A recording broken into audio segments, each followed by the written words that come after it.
Macmillan Audio presents Behind Closed Doors by B.A. Paris. Read for you by Georgia Maguire.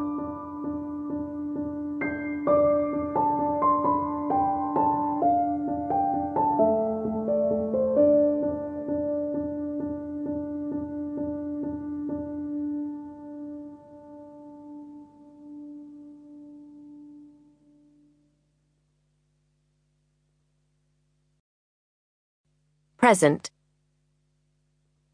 The champagne bottle knocks against the marble kitchen counter, making me jump. I glance at Jack, hoping he won't have noticed how nervous I am. He catches me looking and smiles. "Perfect," he says softly. Taking my hand, he leads me to where our guests are waiting. As we go through the hall, I see the flowering lily Diane and Adam brought us for our garden. It's such a beautiful pink that I hope Jack will plant it where I'll be able to see it from the bedroom window. Just thinking of the garden makes tears well up from deep inside me, and I swallow them down quickly. With so much at stake tonight, I need to concentrate on the here and now. In the sitting room, a fire burns steadily in the antique grate. We're well into March, but there's still a nip in the air, and Jack likes our guests to be as comfortable as possible. "Your house is really something, Jack," Rufus says admiringly. "Don't you think so, Esther?" I don't know Rufus or Esther. They're new to the area, and tonight is the first time we've met, which makes me feel more nervous than I already am. But I can't afford to let Jack down, so I fix a smile on my face, praying that they'll like me. Esther doesn't smile back, so I guess she's reserving judgment. But I can't blame her. Since joining our circle of friends a month ago, I'm sure she's been told over and over again that Grace Angel, wife of brilliant lawyer Jack Angel, is a perfect example of a woman who has it all. The perfect house, the perfect husband, the perfect life. If I were Esther, I'd be wary of me too. My eyes fall on the box of expensive chocolates she's just taken out of her bag, and I feel a flicker of excitement. Not wanting her to give them to Jack, I move smoothly towards her, and she instinctively holds them out to me.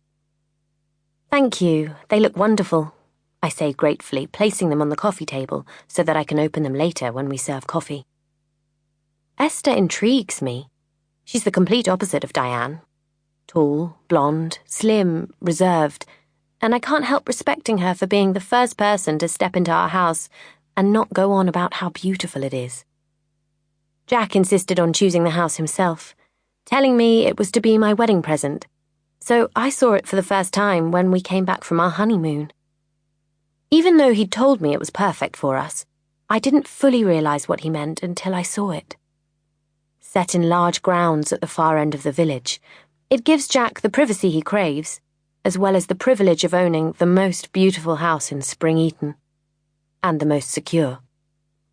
There is a complicated alarm system, with steel shutters to protect the windows on the ground floor. It must seem strange that these are often kept shut during the day, but as Jack tells anyone who asks, with a job like his, good security is one of his priorities.